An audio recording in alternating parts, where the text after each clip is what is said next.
तो चलिए बच्चों अपन स्टार्ट करते हैं। ये आपके जो डाउट्स हैं electromagnetic induction, question number 22। By the way बच्चों, जो क्वेश्चन आपको लिंक दिया हुआ है शायद उसमें आपको डायग्राम नहीं है, डायग्राम होना चाहिए था।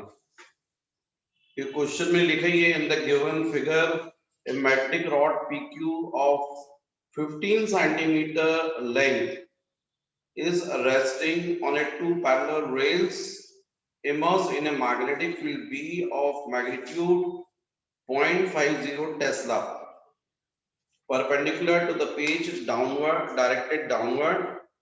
The rails, the rod, and the field are in three mutually perpendicular directions. A galvanometer G connect the rails.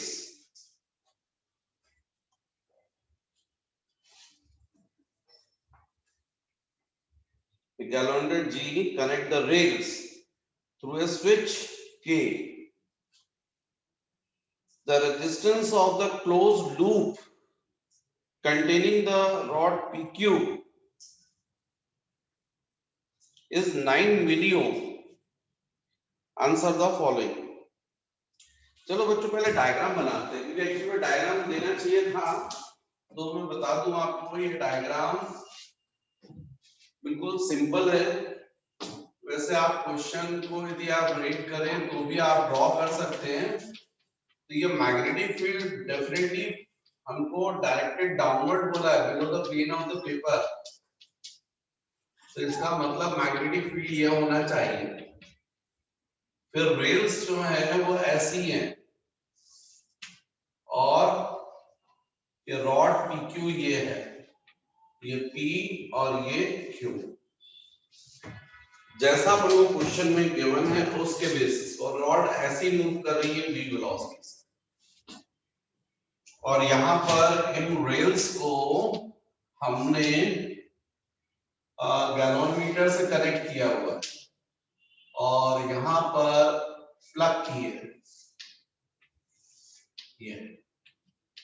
ये है कंप्लीट डायग्राम,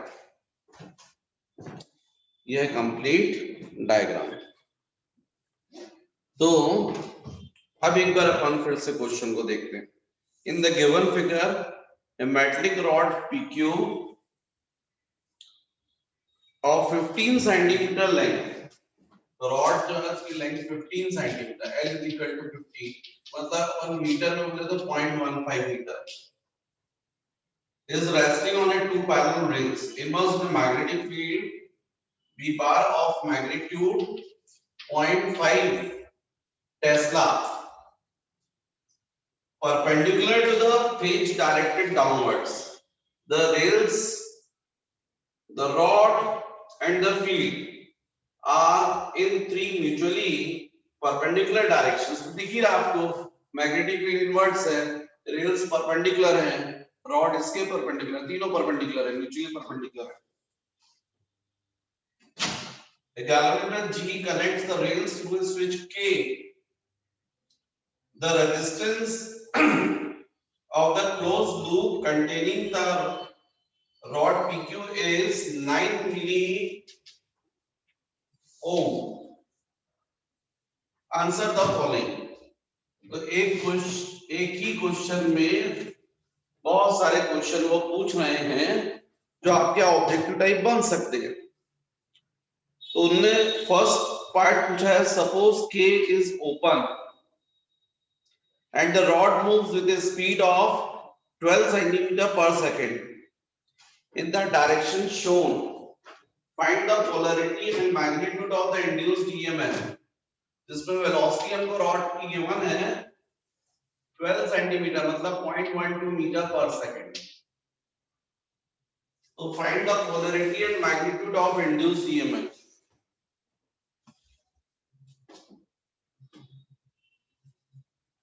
बच्चों यहाँ पर ये रॉड जो है वो मैग्नेटिक फ्लक्स का, देखो ये जो डायग्राम बना ना बोर्ड पर, ये टॉप व्यू है,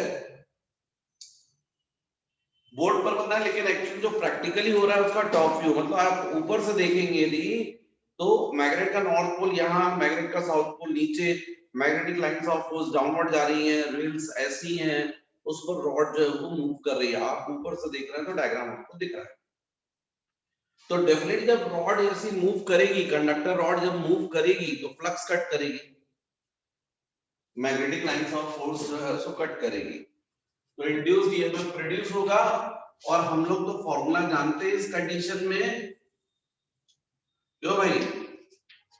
तो हमको मालूम है फॉर्मूला क्या था, E is equal to B into L into V into sin theta.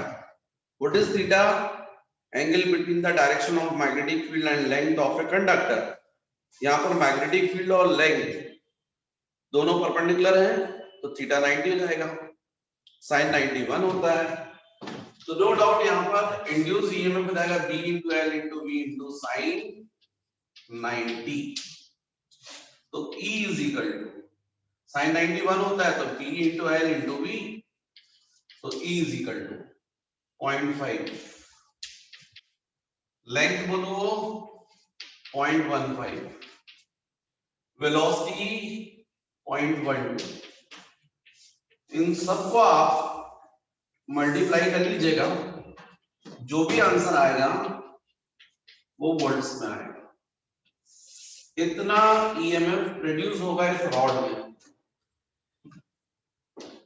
अब इसमें एक और बात पूछी गई है बच्चों, और वो है इसी के आगे, find the polarity and magnitude of the induced EMF.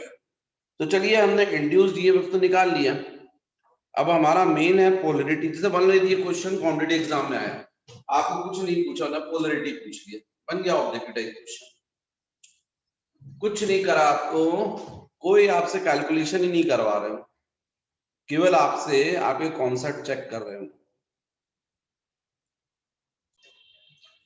तो बच्चों इसमें जो फर्स्ट पार्ट है उसमें हमको अभी ये नहीं पता है कि ये ओपन बोला है। अब आपकी ये रॉड जो है वो मूव कर रही है, इस रॉड के अंदर क्या है, फ्री इलेक्ट्रॉन्स हैं, और फ्री इलेक्ट्रॉन्स जो हैं उन पर अपन को पहले चेक करना पड़ेगा कि जो फोर्स लग रहा है वो किस साइड है। तो हमको मालूम है रॉड यदि ऐसे मूव करी तो उसमें इलेक्ट्रॉन यदि है तो उनका भी मोशन इसी तरफ हो रहा है रॉड के साथ साथ। तो इसका मतलब हम पहले Fleming's left hand rule use करेंगे क्योंकि उस पर लॉरेंट फोर्स लगेगा। तो हमको क्लियर दिख रहा है कि मैग्नेटिक फील्ड इनवर्स हो गई, इलेक्ट्रॉन का मोशन जो है वो रॉड के थ्रू साइड हो रहा है, राइट साइड। तो यदि इलेक्ट्रॉन नहीं होता, पॉजिटिव चार्ज होता, तो फोर्स किस तरफ लगता है, डाउनवर्ड। इलेक्ट्रॉन का फोर्स किस तरफ लगता है, भाई ये हो गया आपका मैग्नेटिक फील्ड, ये हो गया आपका मोशन, तो फोर्स लगता है डाउनवर्ड। लेकिन चूंकि यहां पर इलेक्ट्रॉन है तो इलेक्ट्रॉन का फोर्स किस तरफ लगना चाहिए, अपवर्ड। तो यही हो रहा है ना कंडीशन में, यदि अपन इलेक्ट्रॉन की बात करें। तो बच्चों इसमें कंफ्यूजन हो रहा है, तो ज्यादा बेटर है कि जो रॉड में इलेक्ट्रॉन है उन पर आप फोर्स निकालिए पहले। तो आप क्या लेंगे, right hand palm rule use कीजिए। तो आपको मालूम मैग्नेटिक फील्ड किस तरफ है, इनवर्ट्स, कंडक्टर किस तरफ मूव कर रहा है, राइट साइड, तो इस पर जो लॉरेंट फोर्स लगना चाहिए वो अपवर्ड। मतलब यदि अपन यहाँ पर जो चार्ज पार्टिकल होते हैं, पॉजिटिव चार्ज पार्टिकल, उन पर फोर्स इस तरफ लगता है, यदि पॉजिटिव चार्ज पार्टिकल पर फोर्स ऐसा लग रहा है तो इलेक्ट्रॉन को फोर्स किस तरफ लगेगा, डाउनवर्ड। अभी ये की जो है वो ओपन है, रॉड के अंदर जो फ्री इलेक्ट्रॉन्स हैं उनका फोर्स किस तरफ लग रहा है, डाउनवर्ड। तो सारे इलेक्ट्रॉन कहां डिपॉजिट होंगे, कहां एक्यूमुलेट होंगे, टुवर्ड्स क्यू। तो इसका मतलब क्यू जो है वो उसकी पोलैरिटी नेगेटिव हो जाएगी, वो नेगेटिव चार्ज पे जाएगा, और ये वाला क्या हो जाएगा, प्लस हो जाएगा। तो इसका मतलब इस रॉड की जो पोलैरिटी यदि आप सोचते हैं तो वो उसमें P होना चाहिए हाई पोटेंशियल पर और Q क्या होना चाहिए, लो पोटेंशियल पर। तो P जो है वो ग्रेटर रहेगा Q से, ये होगा इसका आंसर। तो जैसा हमसे क्वेश्चन में इन्होंने पूछा है फर्स्ट पार्ट में Answer the following. Suppose K is open and the rod moves with a speed 12 centimeter per second in the direction shown. Find the polarity and magnitude of the induced EMF. तो polarity में clear हो गया आपका, P ये high potential पर positive रहेगा और Q low potential पर ये नेगेटिव रहेगा। और जहां तक बात है इंड्यूस्ड ईएमएफ की, तो वो अपन ने फॉर्मूले से निकाल लिया, E is equal to B into L into V से। फिर यदि आप सेकंड पार्ट देखें, is there an excess charge built up? Is there an excess charge built up at the ends of the rod when K is open? तो अपन बोलेंगे yes। क्यों? क्योंकि वो आपको क्लियर दिख रहा है कि सारे इलेक्ट्रॉन्स कहां पर एक्टिवेट हो रहे हैं, कहां मूव कर रहे हैं, टुवर्ड्स Q। तो नेगेटिव चार्ज आ रहा है वहां पर। What when K is closed? अब जब K को आप क्लोज कर दोगे तो उस कंडीशन में करंट फ्लो करने लग जाएगा, क्योंकि इलेक्ट्रॉन यहाँ पर है, यहाँ पर पॉजिटिव आयन होंगे, तो निश्चित रूप से जो करंट फ्लो करेगा इस तरीके से एंटी क्लॉकवाइज। क्योंकि करंट का जो आप डायरेक्शन निकालोगे वो तो आप फ्लेमिंग्स राइट हैंड रूल से निकालोगे। तो आपको क्लियर है कंडक्टर यहाँ पर मैग्नेटिक फील्ड ये हो गई और कंडक्टर का मोशन राइट साइड, तो वो थंब से शो करोगे इंड्यूस करंट का डायरेक्शन। तो डेफिनेटली इंड्यूस करंट जो आपको दिख रहा है वो Q टू P है, मतलब यहां पर कैसे आएगा, P से ऐसे जाएगा। तो इसका मतलब करंट कैसा फ्लो करेगा, एंटी क्लॉकवाइज। दिख रहा है आपको? तो करंट का डायरेक्शन जो रहेगा वहां पर Q टू P।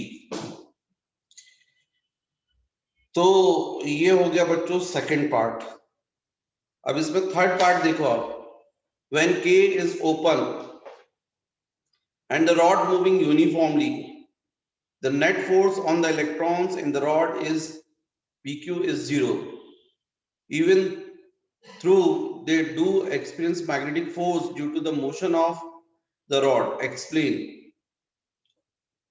भाई मैग्नेटिक फोर्स तो लग रहा है, पर साथ में चार्ज चूंकि वहां पर डिपॉजिट हो रहे हैं, तो उन्होंने अपनी क्या डेवलप कर ली है, इलेक्ट्रिक फील्ड डेवलप कर ली है। इलेक्ट्रिक फील्ड की वजह से उन इलेक्ट्रॉन्स पर क्या लगेगा, इलेक्ट्रिक फोर्स। तो इसका मतलब यहाँ पर जो इलेक्ट्रॉन्स हैं उन पर इलेक्ट्रिक फोर्स भी लगेगा और साथ में लॉरेंट फोर्स भी लगेगा। और यदि वो मूव नहीं कर रहे हैं, इसका मतलब क्या हुआ कि जो इलेक्ट्रिक फोर्स हो उसको कैंसिल कर रहा है लॉरेंट फोर्स, इसलिए नेट फोर्स कितना रहेगा वहां पर, 0। इलेक्ट्रॉन पर फोर्स नहीं लगेगा।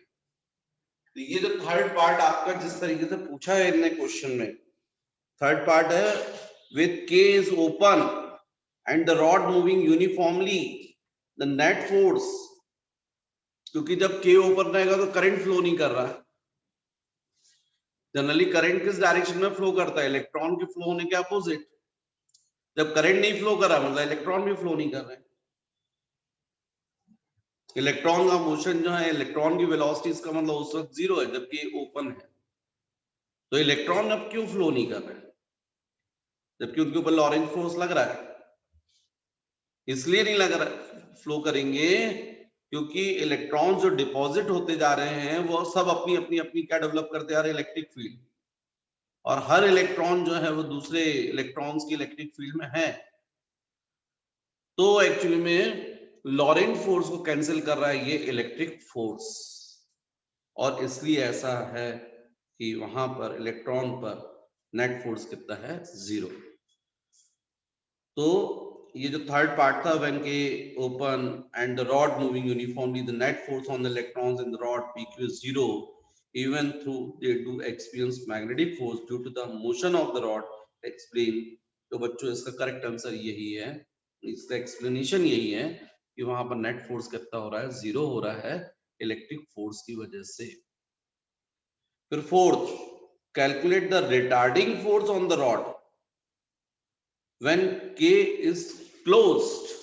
अब जब आप K को क्लोज कर दे रहे हो तो यहाँ पे रिटार्डिंग फोर्स पूछ रहे हैं।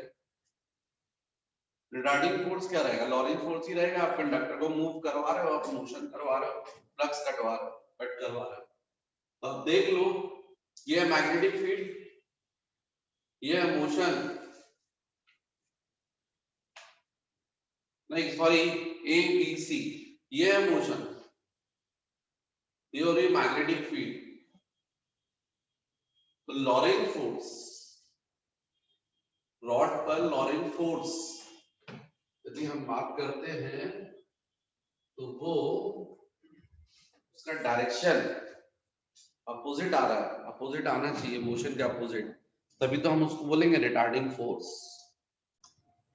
यहाँ पर बच्चों हो क्या रहा है, ये मैग्नेटिक फील्ड हो गई है, और ये जो रॉड PQ है इसमें जो करंट प्रोड्यूस हुआ है वो इस डायरेक्शन में। तो जब कोई करंट यदि कंडक्टर को मैग्नेटिक फील्ड में मूव करवाते हैं तो उस पर क्या लगता है, लॉरेंट फोर्स। तो आप देखो यहाँ पर मैग्नेटिक फील्ड कैसे दी हुई है, inverts, Fleming left hand rule use करिए। ये करंट का डायरेक्शन, तो फोर्स किस साइड आ गया, लेफ्ट साइड। ये जो लेफ्ट साइड फोर्स है ये इस रॉड के मोशन के अपोजिट है, इसलिए रिटार्डिंग फोर्स हो जाएगा F। और कितना होगा ये I into L into B, ILB, I into L into B।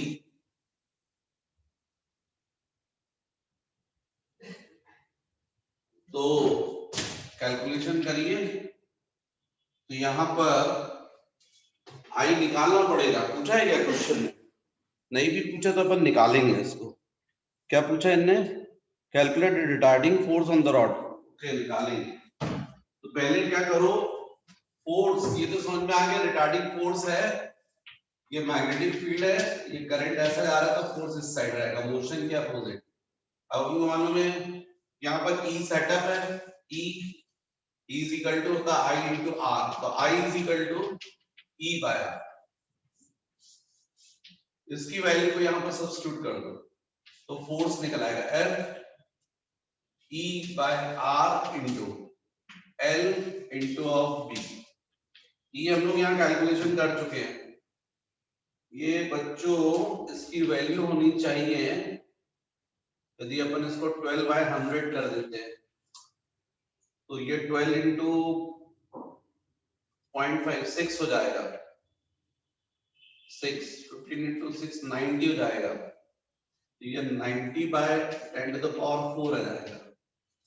मतलब सॉरी ये मतलब 9 into 10 to the power -3 volts. तो जो आपका EMF आना चाहिए था ना फर्स्ट वाला, वो आपका यदि आप इसको सॉल्व करके देखें तो आएगा 9 इंटू 10 टू द पावर -3। हाँ ठीक है।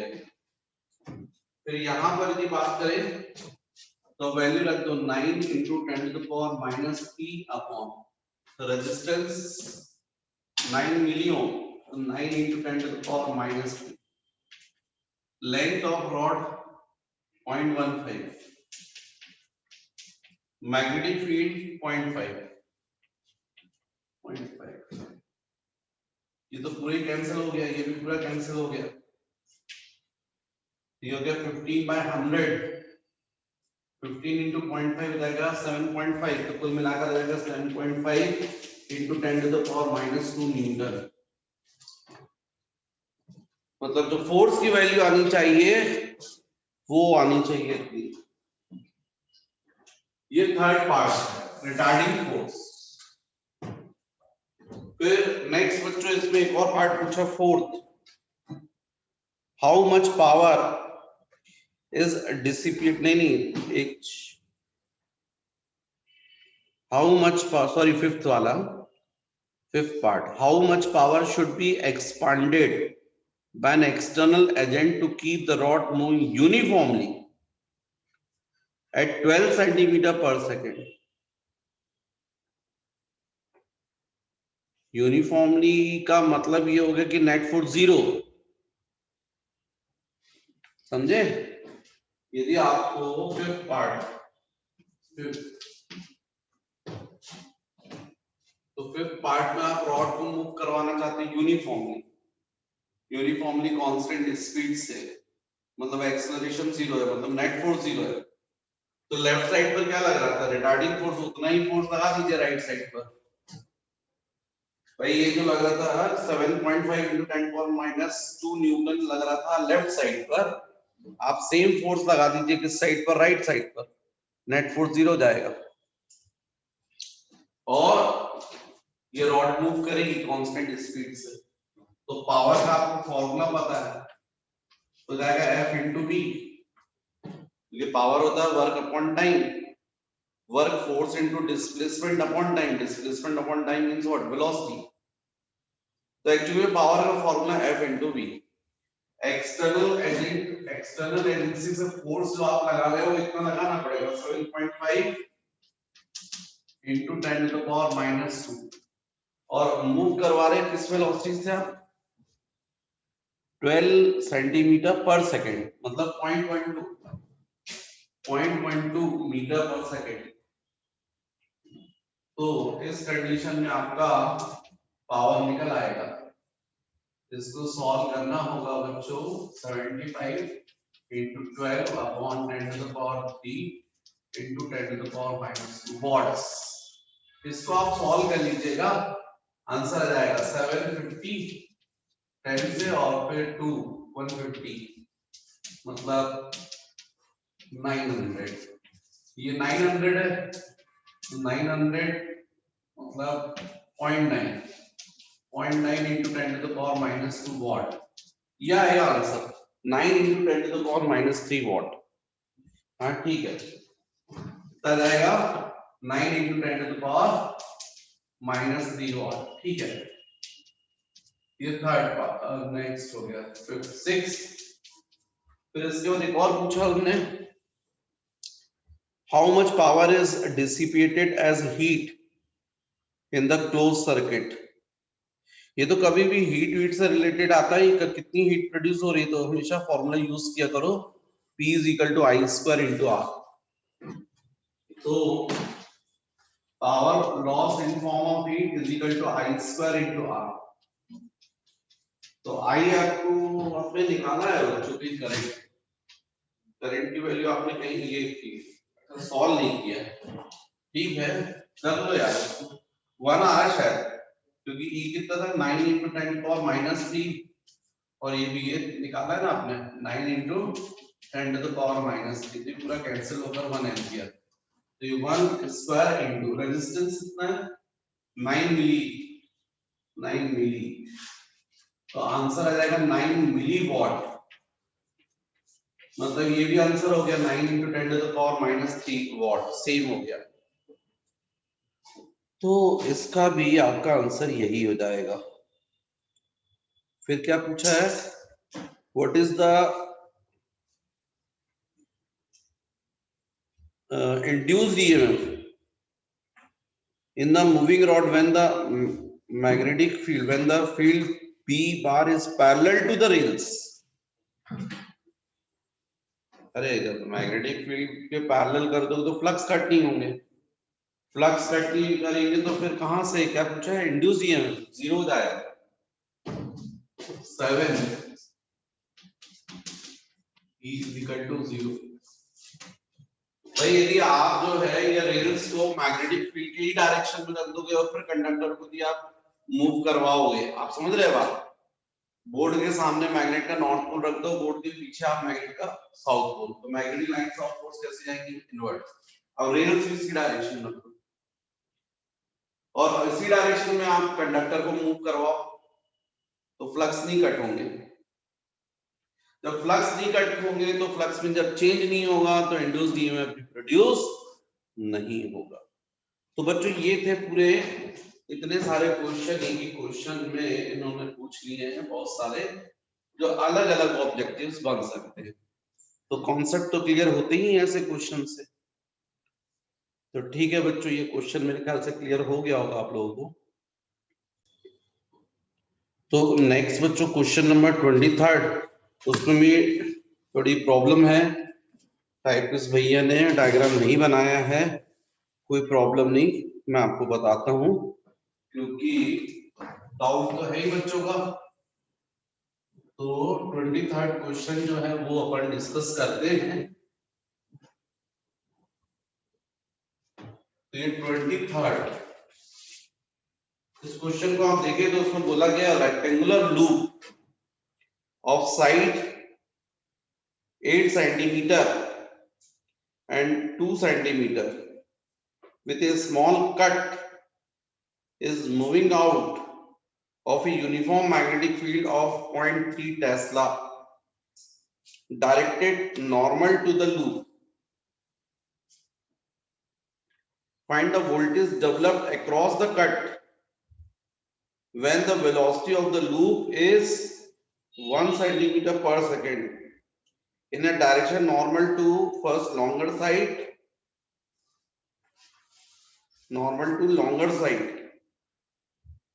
and second shorter side.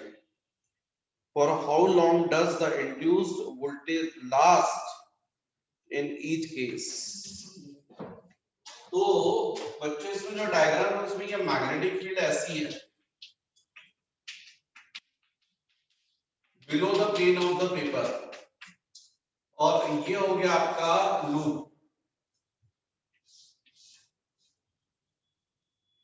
और यहां पर इनने कट मार दिया है, एक ये और एक ये हो गई आपकी 8 सेंटीमीटर और ये हो गया 2 centimetre. Rectangular loop of side 8 centimeter and 2 centimeter with a small cut is moving out of a uniform magnetic field of 0.3. ये जो मैग्नेटिक फील्ड है वो हमको गिवन है 0.3 tesla directed normal to the loop. ये लूप जो है उसका परपेंडिकुलर है। Find the voltage developed across the cut when the velocity of the loop is 1 centimeter, 1 मतलब 1 into 10 to the power minus 2 meter per second। Question तो अपन ऐसे ही सिस्टम में करेंगे ना, in direction normal to first longer side, इसके perpendicular मतलब इस डायरेक्शन, और सेकंड इसमें परपेंडिकुलर टू शॉर्टर साइड। और फिर for how long does the induced voltage last in each, जब तक एक्चुअली में फ्लक्स कट होंगे तब तक इंड्यूस्ड ईएमएफ प्रोड्यूस होगा। तो बच्चों अपन फर्स्ट केस सॉल्व करते हैं। तो इसमें तो सीधे सीधे हो गया कि आपने ये किया, ये जो लेंथ है वो क्या कर रही है, फ्लक्स को कट कर रही है। तो आपका सीधा फॉर्मूला होना चाहिए E = B × L × B × sin 90, क्योंकि मैग्नेटिक फील्ड के परपेंडिकुलर आप मूव करवा रहे हो। तो आपका सीधे E = B क्या है बच्चों, 0.3, लेंथ बोलो 8 सेंटीमीटर मतलब 8 × 10 to the power -2, ठीक है। और B मैग्नेटिक फील्ड बोलो 0.3, तो इसका मतलब E = 3 × 3 9 पॉइंट है इसलिए × 10 to the power -2 × 8 72 × 10 to the power -4 volts। 72 × 10 to the power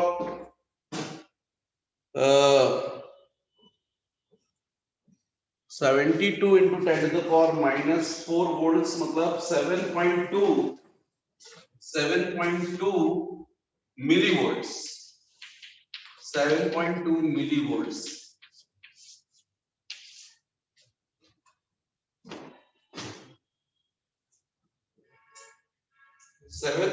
millivolts। और जहां तक बात है ये ईएमएफ कितने टाइम तक के लिए प्रोड्यूस होता है, जब तक ये फ्लक्स पूरे कट ना हो जाए। इसका मतलब ये होगा कि बच्चों मेरे साथ में यहाँ पर कुछ बच्चे बैठे हुए पढ़ रहे हैं, तो मुझे उन्होंने इंडिकेट किया कि इसने गलत हो गया, B × L × V × sin theta होता है ना, मैंने वापस B लिख दिया, इसलिए सब गलत हो गया ना। B × L × V × sin theta, sin 90 जाएगा। अब यहाँ जब रखेंगे वेलोसिटी, तो वेलोसिटी रहेगी 10 to the power -2, और जब आप ऐसा करोगे यहाँ पर तो ये कितना जाएगा, 8 × 0.3 2.4 × 10 to the power -4 volts। तो आपका जो आंसर आना चाहिए था वो आंसर मैच कर रहा है, अब करेगा, क्योंकि यहाँ पर 10 टू द पावर -3 और -1 अलग करोगे तो 0.24 into 10 to the power -3 volt और इधर का 0.24 मिली वोल्ट्स। ठीक है, अब ठीक है। अच्छा, ये ईएमएफ कब तक जनरेट होगा? जब तक ये फ्लक्स कट करेंगे, और फ्लक्स कब तक कट होंगे? जब तक ये पूरी लूप क्रॉस नहीं कर जाती है। और क्रॉस कब करेंगे? जब उसको कितना डिस्टेंस ट्रेवल करना पड़ेगा? ये ब्रेथ 2 सेंटीमीटर। तो हमको मालूम है स्पीड इज इक्वल टू क्या होता है? Distance upon time. तो time is equal to distance upon speed. अब ईएमएफ प्रोड्यूस होने के लिए कितना डिस्टेंस को ट्रैवल करना है? जितनी इसकी ब्रेथ है। तो यहाँ पर x की जगह क्या जाएगा? b आ जाएगा। तो यहाँ पर t is equal to breadth कितनी हो गई? 2 सेंटीमीटर, मतलब 2 into 10 power -2। और वेलोसिटी तो बच्चों हमको क्वेश्चन में गिवन है 10 to the power -2। तो इसका मतलब t is equal to 2 into 10 to the power -4 second, मतलब t is equal to 0.2 millisecond. इतने टाइम के लिए जो है वो इंड्यूस्ड ईएमएफ प्रोड्यूस होगा जब आप इस लूप को जैसा डायग्राम में दिया उसके अकॉर्डिंग मूव करवाएंगे। अच्छा, सेकंड केस में उन्होंने बोला कि अब ऐसा मूव करवाना है। सेकंड केस में ये हो गया, ये हो गया, ये हो गया, ये हो गया, शॉर्ट साइड से ऐसा ऐसा मूव करवाना। तो कुछ नहीं, सब कुछ सेम है। अब ये B हो जाएगा, ये L हो गया। अब जो फ्लक्स कट करने वाला वो ये लाइन कट करेगी, ये लाइन कट करेगी, लाइन इसको ब्रेथ बोलिए, ब्रेथ कट करेगी। तो आपका जो फॉर्मूला है फर्स्ट, जैसे यहाँ E equal to B into L into V था, मुझे इंड्यूस ईएमएफ के लिए बोलना चाहिए B इंटू L की जगह स्मॉल v बोल दूंगा, ब्रेथ इंटू वेलोसिटी। क्योंकि कंडक्टर की जो लेंथ रहेगी वो एक्चुअली में क्या रहेगी? वो क्या रहेगी? तो आपका आंसर जाएगा E इक्वल टू B हो गया 0.3 और ब्रेथ हो गई 2 सेंटीमीटर, मतलब 2 into 10 power -2 और वेलोसिटी बोलो बच्चों 10 to the power -2। तो इसका मतलब E इक्वल टू हो गया 0.6 into 10 to the power -4 volts. इसी को आप बोल सकते हैं 0.06 मिली वोल्ट। मतलब जब आप ऐसा मूव करवा रहे हैं तो ज्यादा ईएमएफ जनरेट हो रहा है, और जब आप राइट साइड ले जा रहे हैं तो कम ईएमएफ जनरेट हो रहा है। और रहा सवाल टाइम में, यहाँ पर तो t is equal to breadth upon velocity की जगह यहाँ पर लेंथ अपॉन वेलोसिटी है, क्योंकि पूरे फ्लक्स के लिए जो लूप है उसको कितना डिस्टेंस ट्रैवल करना पड़ेगा, मतलब कितना 8 सेंटीमीटर हो जाएगा। 8 into 10 to the power -2 और वेलोसिटी तो आपको पता ही है 10 to the power -2। तो t is equal to 0.8 milli second.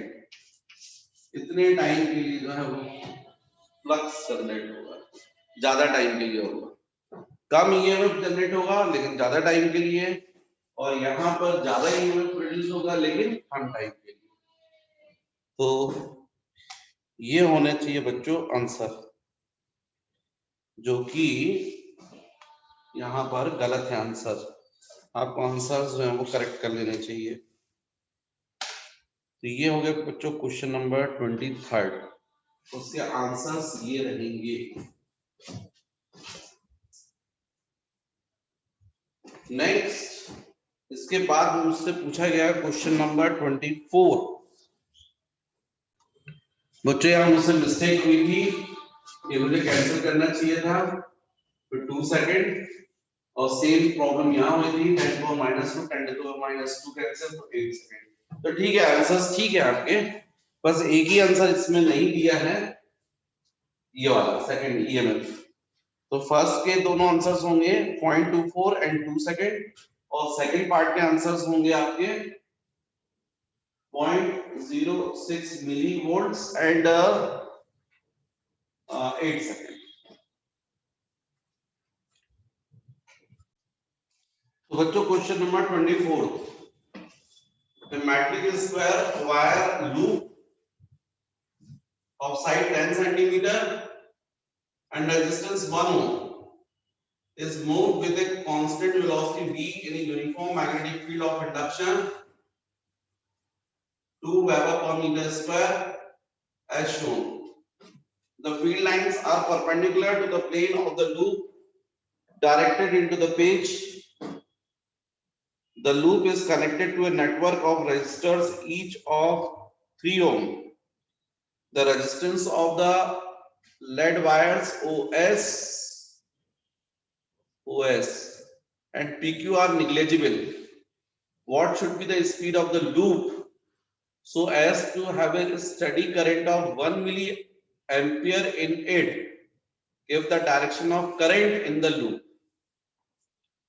एक तो स्पीड बताना है और करंट का डायरेक्शन भी बताना है।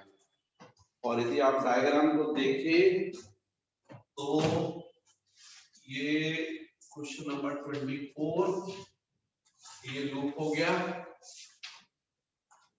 और यहाँ पर ये ऐसा और फिर यहाँ पर आपके 1 2 3 4 5 ये हो गया P, ये Q, सॉरी PO O, ये Q है और ये S, ये A और ये C और ये सारे रेजिस्टेंस 3 ओम्स के 3 ओम 3 ओम 3 ओम। फीट स्टोन बेस दिख रहा मुझे, बैलेंस पोजीशन दिख रही है और इसको आप मूव करवा रहे v वेलोसिटी से, यही आपको फाइंड करना है और ये मैग्नेटिक फील्ड है।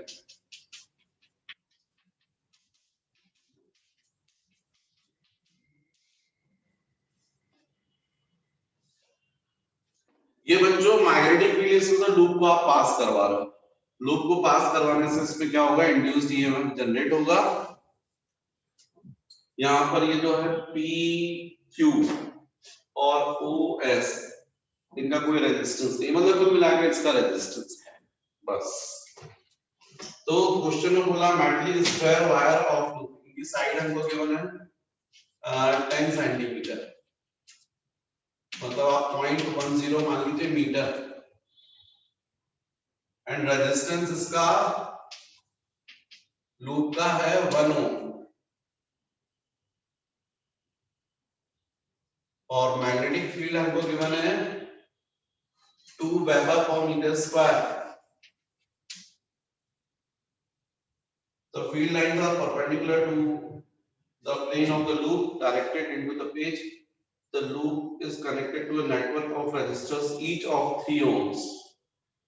The resistance of the lead wires negligible. What should be the speed of speed? So as to have a steady current, I is equal to 1 milliampere 10 to the power minus 3 ampere. ये है question बच्चों। पूरे circuit का resistance निकाल लो, आपको दिख भी रहा है ये तो व्हीटस्टोन ब्रिज है, क्योंकि 3/3 1:1 3/3 1:1, मतलब इसका कोई मतलब नहीं है, क्योंकि जब ये P/Q = R/S होता है ना, तो ये डायगोनली जो रेजिस्टेंस कनेक्ट रहता है इस रेजिस्टेंस का कोई मीनिंग नहीं होता है, क्योंकि यहाँ का पोटेंशियल यहाँ का पोटेंशियल क्या हो जाता है, सेम पोटेंशियल डिफरेंस हो जाता है 0, करंट फ्लो नहीं करता, ऐसा मैंने पूरा समझाया है करंट इलेक्ट्रिसिटी। तो इसका आपको बताया था जब इक्वल रेजिस्टेंस होते तो इक्विवेलेंट रेजिस्टेंस भी कितना आता, 3 ओम।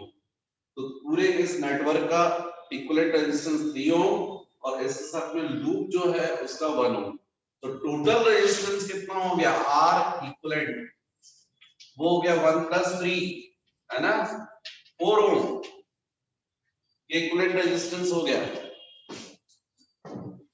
अब आपको यहां पर जब ये लूप मूव करेगा v वेलोसिटी से, तो ये जो रॉड है वो फ्लक्स कट करेगी, उसकी वजह से इंड्यूस्ड ईएमएफ प्रोड्यूस होगा।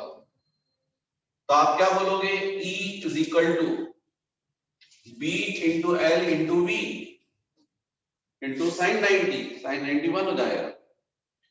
और वैसे ही इज इक्वल टू क्या होगा, I इंटू R, है ना, दोनों को इक्वेट कर दो, तो आप क्या बोलोगे, बाय 1 इंटू